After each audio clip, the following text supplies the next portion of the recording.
বিবেকানন্দ সুরয়ে সচ্চিৎ সুখ স্বরূপায় স্বামিনে তাপহার্মে।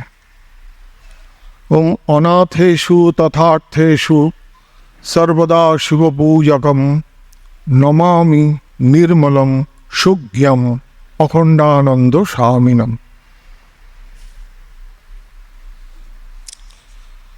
আশ্রমের বরিষ্ঠ সেবক হিসাবে আপনাদের, তোমাদের, তোদের সকলকে আমার সাদর সম্ভাষণ এই শুভ মুহূর্তে। এই শুভ মুহূর্ত জীবনে বারবার আমাদের আসে না। ঈশ্বরের কৃপায় কখনো কখনো পূর্বকর্মের শুভ ফল অনুসারে আমাদের জীবনে এসে থাকে। আমি অনুরোধ করব, যারা এখানে তোমরা এসেছো কিংবা যারা আমরা রয়েছি, প্রত্যেকটি বাক্য কিংবা ভাবনা আমরা অতি সন্তর্পণে শ্রদ্ধা সহকারে নিজের মনের মণিকোঠায় পূর্ণভাবে প্রতিষ্ঠিত করব। আজকে তোমাদের সামনে ঈশ্বরের কৃপায় যে দুজন সন্ন্যাসী এসেছেন, তারা কিন্তু দুজনেই খুব শিক্ষিত। শুধু তাই না, এডুকেশন সিস্টেমের সাথে তারা ওতপ্রোতভাবে যুক্ত।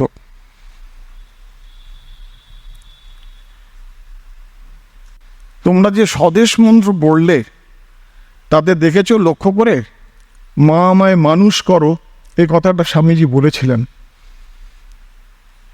মানুষ মানে কি? আমরা তো মানুষের ঘরেই জন্মেছি, তাহলে মানুষ করো এই কথাটা আসে কোত্থেকে? শ্রীরামকৃষ্ণ খুব সহজ সাবলীলভাবে বলেছিলেন, মানুষ মানে কি জানিস? মান আর হুঁশ, এই নিয়ে মানুষ। এই যে অতি সাধারণ একটা কথা আমাদের কাছে মনে হচ্ছে, এটা কতটা অসাধারণ, যত জীবনে তোমরা শাস্ত্র আলোচনা করবে তত বুঝতে পারবে যে তিনি চিৎ, চৈতন্য এবং শক্তির গ্রন্থির সম্বন্ধে আলোচনা করে দিয়েছেন। আমরা যে প্রত্যেকেই এক একটা সত্তা, আমাদের মধ্যে একটা কনসাসনেস রয়েছে, সেটা তোমরা সকলেই জানো যে প্রত্যেকটা হিউম্যান বিংয়ের ভেতরে একটা কনসাসনেস রয়েছে, এবং সেই যার এই কনসাসনেস জাগ্রত থাকে তাকে আমরা বলি সেই লোকটা জীবিত, আর যার ভেতরে এই কনসাসনেস থাকে না তাকে আমরা মৃত বলি। কিন্তু এই যে কনসাসনেস, এই কনসাসনেসের উপরে একটি আবরণ আছে। সেই আবরণটি কি দিয়ে তৈরি জানো? প্রাণ, মন, বুদ্ধি, চিত্ত, অহংকার, এইগুলোকে নিয়ে একটা সূক্ষ্ম শরীর তৈরি হয়। আমরা যে স্থূল শরীর নিয়ে বয়ে বেড়াচ্ছি, এর ভেতরে একটা সূক্ষ্ম শরীর আছে। সেই সূক্ষ্ম শরীরকে তোমরা কি বলো? তোমরা বলো মন কিংবা বুদ্ধি। মন আর বুদ্ধির মধ্যে তফাৎ তোমাদের মনের মধ্যে প্রশ্নই উঠতে পারে, মন আর বুদ্ধির মধ্যে তফাৎ কি? মন হচ্ছে ওই যে দুটি ছেলে গল্প করছে, চঞ্চল। ও জানে না ও কিসের গল্প করছে, কেনই বা গল্প করছে, কি উদ্দেশ্যে ও এখানে এসেছে এত কষ্ট করে। He is not conscious. বিভিন্ন রকম বৃত্তি উঠছে মনের মধ্যে, এই অবস্থাটাকে বলা হয় মন। আর যখন বিভিন্ন বৃত্তি একটা উদ্দেশ্যে সমষ্টিকরণ করা হবে, তখন তাকে বলা হবে বুদ্ধি। নিশ্চয় আত্মিকা বুদ্ধি, নিশ্চয় করে হ্যাঁ এটাই ঠিক, এটাই করব, এটাই উচিত, এটা বুদ্ধির কাজ। আর চিত্ত হচ্ছে তোমাদের মনের মধ্যে ইনকুইজিটিভনেস, যেটা আমি ঠিক বুঝতে চাইছি। পড়ার বই থেকে আরম্ভ করে খেলাধুলো, গান বাজনা, যা কিছু, প্রত্যেকটার ভেতরে অনুসন্ধান করা মনের মধ্যে। বিভিন্ন রেফারেন্স খোঁজা, আমি যেটা ভাবছি সেটা কতটা ভালো, কতটা ঠিক, এটাকে বলা হয়, এই অবস্থাটাকে, মনের এই অবস্থাটাকে বলা হয় চিত্ত।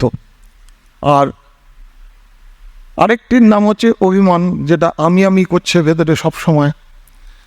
এই শরীরটাকে কেন্দ্র করে বলছে, আমার মনটাকে কেন্দ্র করে বলছে ভেতরে অহংকার, তার ভেতরে কনসাসনেস বসে আছেন, তিনি আসলে কিন্তু পাকা আমি।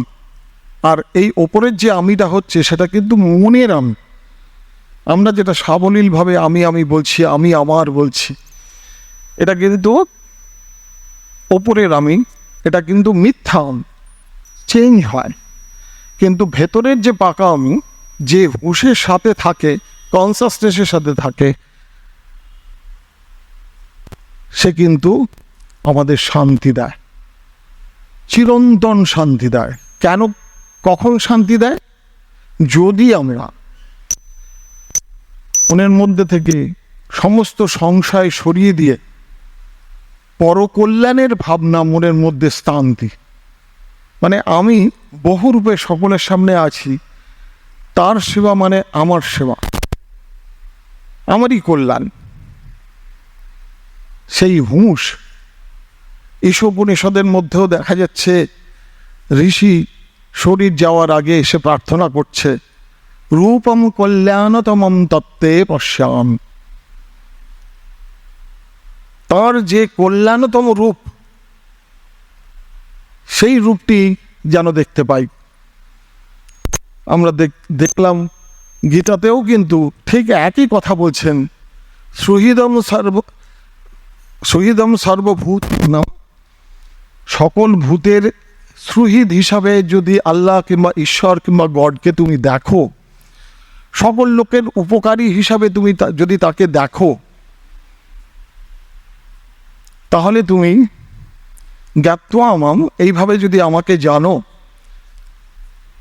শান্তিম ঋচ্ছতি, শান্তি লাভ করবে। অতএব দেখো যে আমরা কিন্তু জানি আমরা শান্তি কিসে পাবো।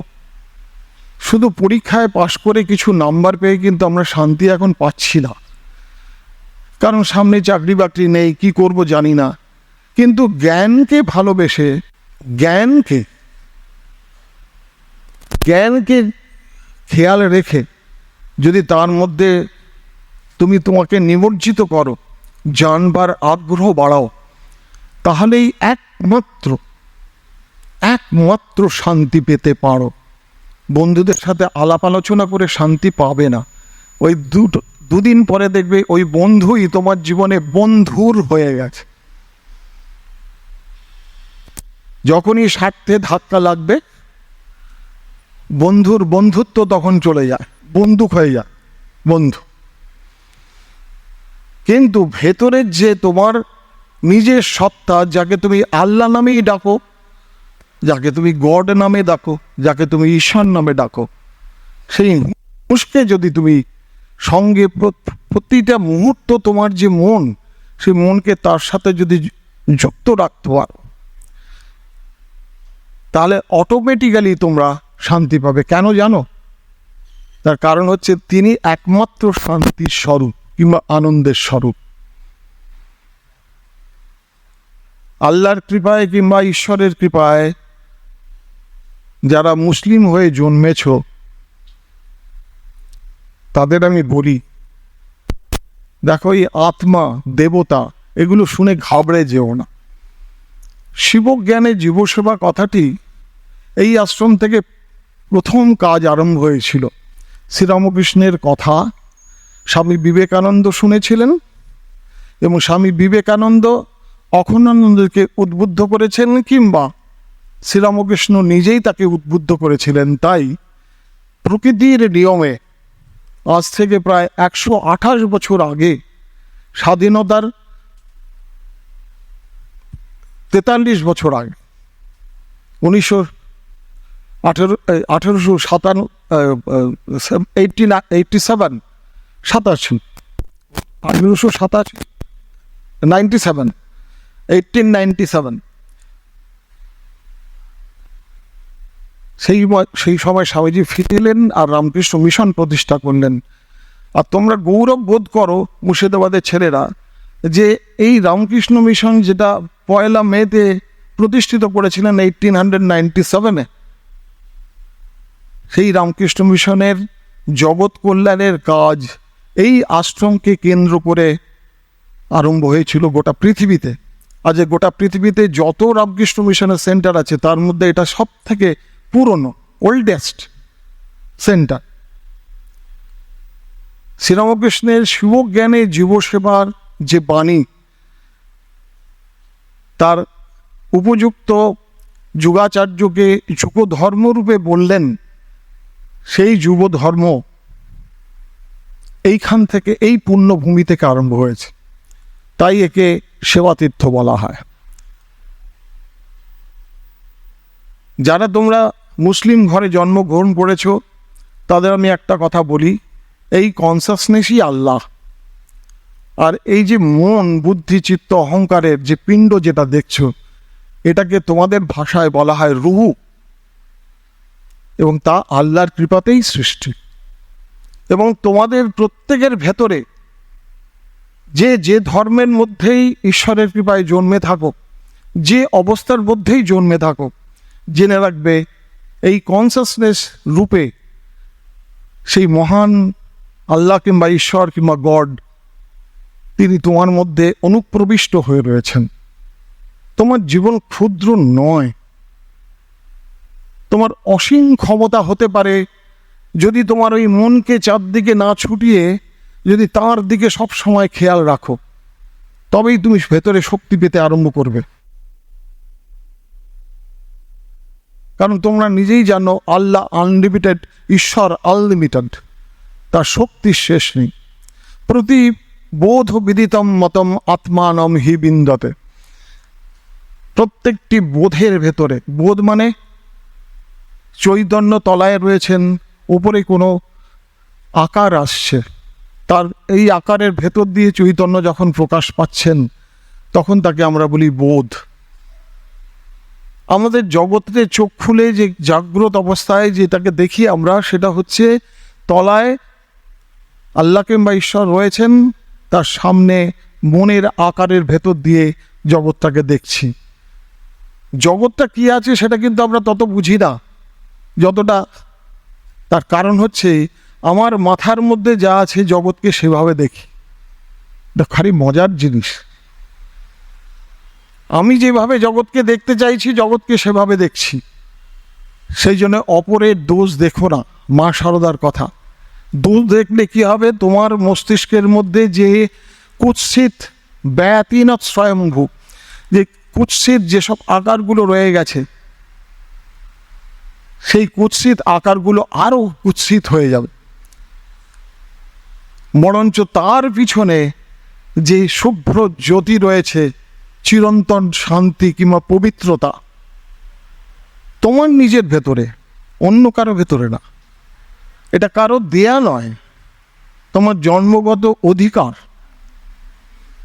এই চিন্তাকে যে যত বেশি করতে থাকবে তার মন তত বেশি স্বচ্ছ হবে, তত বেশি শুদ্ধ হবে তার বুদ্ধি, তত বেশি তার আত্মা শুদ্ধ হবে, রূহ শুদ্ধ হয়ে যাবে, জীবাত্মা শুদ্ধ হয়ে যাবে। শ্রীরামকৃষ্ণ বলেছেন যে মন যদি শুদ্ধ হয়, শুদ্ধ মন, শুদ্ধ বুদ্ধি, মানে মন যখন একেন্দ্রীকরণ হচ্ছে, তার যে বুদ্ধি, তাকে যে বুদ্ধি বলা হয়, সেই মনকেই বুদ্ধি বলা হয়, সেই মনকেই চিত্ত বলা হয়, সেই মনকেই অহংকার বলা হয়। এই মন যদি শুদ্ধ হয় তাহলে তোমার ভেতরে যে আত্মা রয়েছে, যে চৈতন্য কিংবা হুঁশ কিংবা আল্লাহ কিংবা গড, যে নামেই তুমি তাকে ডাকো, রয়েছে, কিংবা শিবরূপে তুমি জগৎকে দেখতে পাবে। তখন শিব, এই অনেকে তোমরা মনে করো যে এটা হিন্দুদের জায়গা, শিবজ্ঞানে জীবসেবা মানে তো শিব মানে তো সেই শিব যাকে আমরা হিন্দুরা সমস্ত জল ঢালে মাথা, তা নয়। এই শিবের অর্থ কিন্তু কল্যাণ। কল্যাণের রূপটা প্রত্যেকটি মানুষের ভেতরে তার আল্লাহর শক্তি কিংবা ঈশ্বরের শক্তি কিংবা গডের শক্তি হয়ে প্রকাশিত রয়েছে প্রতি মুহূর্তে, প্রতিচক্ষণায় প্রকাশ পাচ্ছে। নিশ্চিন্তে থাকো, একেবারে নিশ্চিন্তে থাকো যে তোমাদের ক্ষুদ্র শক্তি সম্পন্ন কিংবা সম্পন্ন নয়। তোমাদের ভেতরে অসীম শক্তি আছে। যদি তোমরা প্রতিনিয়ত 24 ঘন্টার প্রত্যেকটি নিঃশ্বাস প্রশ্বাসে চেষ্টা করতে হবে আমার ভেতরে সেই শক্তি আছে, কিন্তু সেই শক্তিকে বাজে কাজে লাগালে সে শক্তি কিন্তু প্রকাশ পাবে না, প্রকাশ পেতে পারে না। কারণ পবিত্রতাই একমাত্র উপায় যাকে তার স্বরূপটাকে বোঝা যায়।